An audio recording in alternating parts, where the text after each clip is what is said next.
ಈಗ ನದಿ ಸ್ನಾನದಲ್ಲಿ ನಾವು ಯಾವ ದೇವ್ರನ್ನ ನೆನಪು ಮಾಡಿಕೊಂಡು ಪ್ರಾರ್ಥನೆ ಮಾಡ್ಕೊಂಡು ಸ್ನಾನ ಮಾಡಿದ್ರೆ ಒಳ್ಳೆಯದು? ಧರ್ಮಶಾಸ್ತ್ರಗಳ ಪ್ರಕಾರ ನಾವು ತಿಳ್ಕೊಂಡಿರೋ ಪ್ರಕಾರ ಶಕ್ತಿ ದೇವತೆಗಳ ಪೂಜೆ ನದಿ ತಟದಲ್ಲಿ ಜಾಸ್ತಿ ಆಗ್ತದೆ. ಶಕ್ತಿ ದೇವತೆಗಳಂದ್ರೆ ಹೆಣ್ಣು ದೇವತೆಗಳು, ದೇವಿ. ದೇವಿ. ದೇವಿ ಈ ದಶಮಹಾದೇವಿಗಳು ಏನಿದ್ದಾವೆ ಅದರ ಪೂಜಾ ಪುನಸ್ಕಾರಗಳು ಜಾಸ್ತಿ ಇರ್ತವೆ. ಅದರ ಪೂಜಾ ಪುನಸ್ಕಾರಗಳು ಜಾಸ್ತಿ ಅಂದರೆ ಈಗ ನಾವು ಸಾಧನೆಯಲ್ಲಿ ಇರ್ತಕ್ಕಂಥವ್ರು ಈಗ ಪೂಜನೀಯರು ಎಲ್ಲ ಹಬ್ಬ ಹರಿದಿನಗಳಲ್ಲಿ ದೇವಿ ಪುರಾಣ ಹೇಳ್ತಾರೆ, ದೇವಿ ಭಾಗವತ್ ಪುರಾಣ ಹೇಳ್ತಾರೆ, ಭಗವದ್ ಕಥಾನು ಈ ಥರ ಎಲ್ಲ ಇರ್ತವೆ. ಇವು ಎಲ್ಲ ಸೇರಿಬಿಟ್ಟು ಒಂದೇ ಒಂದು ಶ್ಲೋಕದಲ್ಲಿ ಎಲ್ಲ ದೇವತೆಗಳ 10 ದೇವತೆಗಳ ಬೀಜಾಕ್ಷರಗಳು ಇದ್ದಾವೆ ಆ ಶ್ಲೋಕದಲ್ಲಿ. ಅದಕ್ಕೆ ಸಿದ್ಧ ಕುಂಜಿಕಾ ಸ್ತೋತ್ರ ಅಂತಾರೆ. ಸಿದ್ಧ ಕುಂಜಿಕಾ ಸ್ತೋತ್ರ ಅಂತಾರೆ. ಹಾಂ, ಆ ಸಿದ್ಧ ಕುಂಜಿಕಾ ಸ್ತೋತ್ರದಿಂದನೇ ನಾವು ಈ ಗಂಗಾ ಮಾತೆಯ ಪೂಜೆ ಮಾಡೋದು. ಆಮೇಲೆ ನಮ್ಮ ಇಷ್ಟ ಗುರುಗಳ ಪೂಜೆನೂ ಅಲ್ಲಿ ಎಲ್ಲ ಗಣಪತಿ ಪೂಜೆ, ಇಷ್ಟಲಿಂಗ ಪೂಜೆ ಮಾಡಿಬಿಟ್ಟು ಆ ಮಂತ್ರದಿಂದ ನಾವೇನು ಮಾಡ್ತೀವಿ, ಜಾಗ್ರತೆ ಮಾಡ್ತೀವಿ ತಾಯಿ ಗಂಗೆಯನ್ನು. ಜಾಗ್ರತೆ ಮಾಡಬೇಕಂದ್ರೆ ಒಂದು ತಟ್ಟೆ, ಯಾವುದೋ ಒಂದು ತಟ್ಟೆ, ಗಂಗೆಯಲ್ಲಿ ಕರ್ಪೂರ ಆರತಿ ಮಂಗಳಾರತಿ ಮಾಡ್ಬೇಕಂದ್ರೆ ಕರ್ಪೂರ ಹಚ್ಚಿಬಿಟ್ಟು ತುಪ್ಪದ ಬತ್ತಿ ಹಚ್ಚಿ, ಅದರಲ್ಲಿ ಬತ್ತಿ ಹಚ್ಚಿ ಅಲ್ಲಿ ಎಲ್ಲ ತೆಂಗಿನಕಾಯಿ 2 ತೆಂಗಿನಕಾಯಿ ಹೊಡೆದು ಆ ಮಾತೆಗೆ ಎಲ್ಲ ಪೂಜೆ ಮಾಡಿ ಅದನ್ನು ನೀರಿನಲ್ಲಿ ತೇಲಿ ಬಿಡಬೇಕು. ಬತ್ತಿನ ಮಂಗಳಾರತಿನ ನಾವು ಮಂಗಳಾರತಿ ಗಂಗೆಗೆ ಬೆಳಗಬಾರ್ದು, ಆ ನೀರಲ್ಲಿ ಬಿಡಬೇಕು ಅದನ್ನು, ನೀರಿನ ಜೊತೆಗೆ ಬತ್ತಿ ಹಚ್ಚಿ. ಯಾವುದೋ ಒಂದು ಅದು ದೊನ್ನೆಗಳು ಅಂತ ಬರ್ತವೆ, ಬಟ್ಲು ಕಾಶಿಲೆಲ್ಲ ಬಿಡ್ತಾರೆ. ಕಾಶಿಯಲ್ಲೆಲ್ಲ ಬಿಡ್ತಾರಲ್ಲ, ಆ ಕಡೆ ಯಾಕೆ ಇದನ್ನು ಜಾಸ್ತಿ ಮಾಡ್ತಾರಂದ್ರೆ ಅದರಲ್ಲಿ ಆ ತಾಯಿ ನಮಗೆ ಶ್ರೇಷ್ಠತೆಯಾಗಿ ಕಾಣ್ತಾಳೆ. ಮನಸ್ಸನ್ನು, ನಮ್ಮ ನಿಷ್ಕಲ್ ಮನಸ್ಸನ್ನು ಎಲ್ಲ ತೆಗೆದು ಹಾಕಿ ಬಿಡ್ತಾಳೆ. ನಾವು ಮಂಗಳಾರತಿ ಮಾಡಿದರೆ ಆ ತಾಯಿ ನಮಗೆ ಕೃಪೆ ಕಟಾಕ್ಷ ಕೊಡೋದಿಲ್ಲ, ಆ ನೀರಿನಲ್ಲಿ ಬಿಡಬೇಕು ಅದನ್ನು. ನಾವು ಸಂಕಲ್ಪ ಮಾಡ್ಕೊಂಡು ನೀರಿನಲ್ಲಿ ತೇಲಿಬಿಟ್ರೆ ಅಂದರೆ ಇದೇ ಸ್ಥಾನದಲ್ಲಿ ನಮ್ಮ ಗುರುಗಳು ಈಗ ಒಂದು 5 ವರ್ಷದ ಹಿಂದೆ ಬಂದಾಗ ಇಲ್ಲಿಗೆ ಗಂಗೆ ಪೂಜೆಗೆ ನಾವು ಇಲ್ಲಿಗೆ ಬರ್ತೀವಿ. ನಮ್ಮ ಮಠದಿಂದ, ನಮ್ಮ ಮಠ ಇರೋದು 7 ಕಿಲೋಮೀಟರ್ ಆಗ್ತದೆ ಇಲ್ಲಿಂದ. ನಾವು ನಡ್ಕೊಂಡೇ ಬರ್ತೀವಿ ಅಲ್ಲಿಂದ ಸ್ನಾನಕ್ಕೆ. ಗುರುಗಳು ಬಂದಾಗ ಪ್ರತಿ ದಸರೆಯಲ್ಲೇನೂ ನಮ್ಮ ಗುರುಗಳು ನಮ್ಮ ಸ್ಥಾನಕ್ಕೆ ಬರ್ತಾರೆ. ಬಂದಾಗ ಇಲ್ಲಿ ಗಂಗೆ ಪೂಜೆ ಮಾಡ್ಬೇಕಾದ್ರೆ ಇದು ತುಂಬಿ ಹರಿತಾ ಇರ್ತದೆ. ದಸರಾ ಸಮಯದಲ್ಲಿ, ಅಶ್ವಿನಿ ಮಾಸದಲ್ಲಿ ತುಂಬಿ ಆ ದಂಡೆಯ ಮೇಲೆ ಕೂತ್ಕೊಂಡು ಅವರು ಆ ದೊನ್ನೆಯಲ್ಲಿ ತುಪ್ಪದ ದೀಪವನ್ನು ಹಚ್ಚಿ ಪೂಜೆಯನ್ನೆಲ್ಲ ಮಾಡಿ ನದಿಯಲ್ಲಿ ಬಿಟ್ರಂದ್ರೆ ಈಗ ನದಿ ನೀರು ಓಡ್ತಾ ಇದೆ ಅದು, ಆದ್ರೆ ನೀರಿನ ಜೊತೆಗೆ ಹೋಗಲಿಲ್ಲ ಅದು. ದೀಪ ಸೀದಾ ಆ ಕಡೆ ದಂಡೆ ಹೋಯ್ತು. ಆ ಕಡೆ ಹೋಗಿ ಮತ್ತೆ ನಮ್ಮ ಹತ್ರನೇ ಬಂತದು. ಸಾಧಾರಣ ಇದೊಂದು ಅರ್ಧ ಗಂಟೆ ನಾನು ನೋಡ್ತಾ ನಿಂತಿದ್ದು ಗುರುಗಳು ಪೂಜೆ ಮಾಡುವಾಗ. ಮತ್ತೆ ಹೋಗಿ ಮತ್ತೆ ಬಂತದು. ದೋಣಿ ಯಾವ ಥರ ಹೋಗ್ತದೆ ನೀರಿನಲ್ಲಿ ಅಡ್ಡಾಗಿ, ಆ ಕಡೆಯಿಂದ ಈ ಕಡೆ ಹಿಂಗೆ ಆ ಕಡೆ ದಡೆ ಮುಟ್ಟಿ ಮತ್ತೆ ಗುರುಗಳ ಹತ್ರನೇ ಬಂತದು. ನೀ ಯಾಕಮ್ಮ, ಕ್ಯೂ ಮಾತೆ ಯಹಾ ಕ್ಯೂ ಆಯಾ ಹೈ, तुम्हारा संकल्प किया हुआ है मैं, मेरा बेटे को अच्छा करो, मेरे बेटा को डेवलपमेंट करो, इधर ये लोगों को सब अच्छा करो, तुमको मैं वापस नहीं लेता हूँ, तुम जाओ ನದಿ ಪೇ ಅಂದ ಕೂಡಲೇ ಮತ್ತೆ ಅದು ವಾಪಸ್ ನೀರಿನಲ್ಲಿ ಹೋಯ್ತು. ಈ ಘಟನೆ ಇಲ್ಲಿ ಆಗಿದ್ದು. ಜನ ಎಲ್ಲ ಸಾಕಷ್ಟು ಜನ ನಿಂತಿದ್ರು ನಮ್ಮ ಜೊತೆಗೆ ಪೂಜೆ ಮಾಡುವಾಗ. ಈ ಥರ ಇರ್ತದೆ. ಅದಕ್ಕೆ ಮಂತ್ರ ನಾವು ಸಿದ್ಧ ಕುಂಜಿಕಾ ಸ್ತೋತ್ರ ಇದೆ ಅಲ್ಲ, ಅದನ್ನ ಹೇಳ್ತಾನೆ. ಈಗ ಹೇಳ್ತೀನಿ, ಕೇಳಿ. ಹೇಳಿ. ಓಂ ಐಂ ಹ್ರೀಂ ಕ್ಲೀಂ ಚಾಮುಂಡಾಯ ವಿಚ್ಚೈ, ಓಂ ಗ್ಲೋಂ ಹೂಂ ಕ್ಲೀಂ ಜೂಂ ಸ್ವಹ, ಜ್ವಾಲಯ ಜ್ವಾಲಯ ಜ್ವಲ ಜ್ವಲ ಪ್ರಜ್ವಲ ಪ್ರಜ್ವಲ, ಐಂ ಹ್ರೀಂ ಕ್ಲೀಂ ಚಾಮುಂಡಾಯ ವಿಚ್ಚೈ ಜ್ವಲ, ಹಂ ಸಂ ಲಂ ಕ್ಷಂ ಪಟ್ ಸ್ವಾಹ. ನಮಸ್ತೆ ರುದ್ರರೂಪಿಣಿ, ನಮಸ್ತೆ ಮಧುಮರ್ದಿನಿ, ನಮಃ ಕೈತವಹಾರಿಣೆ, ನಮಸ್ತೆ ಮಹಿಷಾರ್ದಿನಿ, ನಮಸ್ತೆ ಶುಂಭಾಸ್ತ್ರೇಂ ಚೈಚನ್ಯ ಶುಂಭಾಸುರದಾತಿನಿ, ಜಾಗ್ರತಂ ಹಿಂ ಮಹಾದೇವಿ, ಜಪಂ ಸಿದ್ಧಂ ಕುರುಷ್ವಮೇ.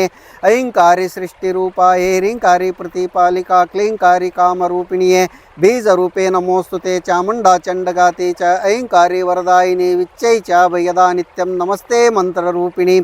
ಧಾಮ್ ಧೀಂ ಧೂಮ್ ದುರ್ಜಟೆ ಪತ್ನಿ ವಾಮಿ ಮುಮಾಗ್ದೇಶ್ವರಿ, ಕ್ರಾಂ ಕ್ರೀಂ ಕ್ರೂಂ ಕಾಲಿಕಾ ದೇವಿ, ಶಾಂ ಶೀಂ ಶುಂ ಮೇ ಶುಭಂ ಕುರು, ಹೂಂ ಹೂಂ ಹುಂಕಾರ ರೂಪಿಣಿಯೇ, ಜಂ ಜಂ ಜಂ ಜಂಬನಾದಿನಿ, ಭ್ರಾಂ ಭ್ರೀಂ ಭ್ರೂಂ ಭೈರವಿ, ಭದ್ರೆ ನಮಃ ಭೈರವಿ ನಮೋ ನಮಃ.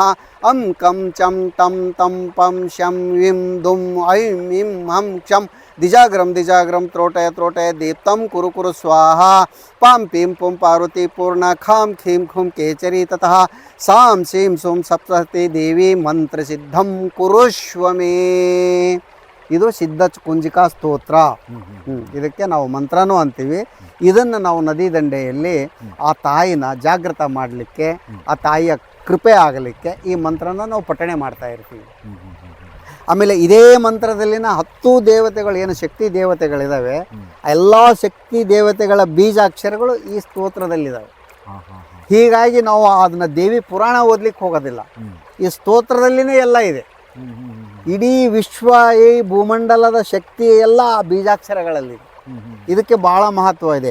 ಈ ಸ್ತೋತ್ರವನ್ನು ಯಾರಾದರೂ ಸಿದ್ಧಿ ಮಾಡಿಕೊಂಡು ಪ್ರತಿದಿನ ಪಠಿಸ್ತಾ ಹೋದರು ಅಂದರೆ ಅವರ ಮನೆತನದಲ್ಲಿ ಯಾವ ದರಿದ್ರಗಳು ಇರೋದಿಲ್ಲ, ಯಾವ ದೋಷಗಳು ಇರೋದಿಲ್ಲ, ಯಾವ ಗ್ರಹ ದೋಷಗಳು ಹತ್ತಿರ ಬರೋದಿಲ್ಲ ಅವ್ರಿಗೆ. ಅಂತಹ ಶಕ್ತಿ ಈ ಸ್ತೋತ್ರದಲ್ಲಿದೆ, ಸಿದ್ಧ ಕುಂಜಿಕಾ ಸ್ತೋತ್ರದಲ್ಲಿ. ನೀನು ಪ್ರತಿದಿನ ದೇವಿ ಪಾರಾಯಣ ಮಾಡೋದಕ್ಕಿಂತ ಪ್ರತಿದಿನ ಬೆಳಿಗ್ಗೆ ಇದು ಒಂದು 10ರಿಂದ ಒಂದು 8-10 ನಿಮಿಷ ಸಮಯ ಹಿಡಿತದೆ, ತಗೋತದೆ.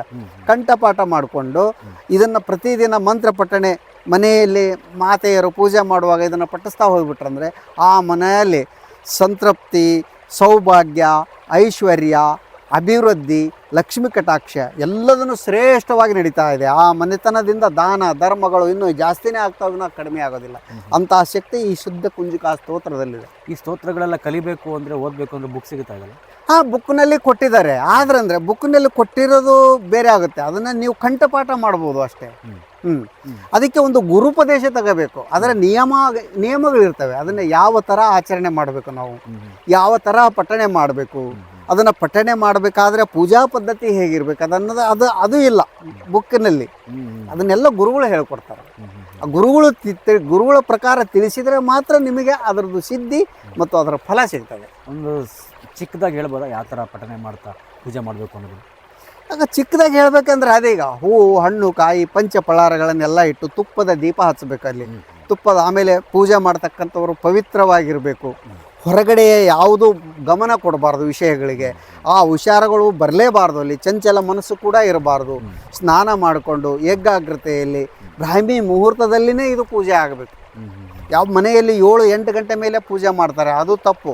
ದೇವಸ್ಥಾನಗಳಲ್ಲಿ ಕೂಡ ನಮ್ಮ ಈ ದಕ್ಷಿಣ ಭಾರತದಲ್ಲಿ ಸೂರ್ಯೋದಯದ ನಂತರನೇ ಪೂಜೆಗಳು ಪ್ರಾರಂಭ ಆಗ್ತವೆ, ಅದು ಕೂಡ ತಪ್ಪು. ಅದು ಯಾವಾಗಲೂ ಒಂದು ಪೂಜೆ ಮಾಡ್ಬೇಕಂದ್ರೆ ಬ್ರಾಹ್ಮಿ ಮುಹೂರ್ತದಲ್ಲಿನೇ ಪೂಜೆ ಆಗಬೇಕು. ಅಂದರೆ ಸೂರ್ಯೋದಯದಕ್ಕಿಂತ ಮುಂಚೆ ಸ್ನಾನಾದಿಗಳನ್ನೆಲ್ಲ ತೀರಿಸಿಕೊಂಡು ಸ್ವಚ್ಛವಾಗಿ ಇದ್ದುಕೊಂಡು ಗೋಮೂತ್ರ ಸಿಂಪಡಣೆ ಮಾಡಿ ಮನೆಗೆ ನೀರಿನಲ್ಲಿ ಸ್ವಲ್ಪ ಹಾಕೊಂಡು ಗೋಮೂತ್ರ ಸಿಂಪಡಣೆ ಮಾಡಬೇಕು. ಅದು ಕೂಡ ನಕಾರಾತ್ಮಕ ಶಕ್ತಿಯನ್ನು ದೂರ ತಳ್ಳುತ್ತದೆ. ಗೋಮೂತ್ರದಲ್ಲಿ ಅದ್ಭುತವಾದ ಶಕ್ತಿ ಇದೆ.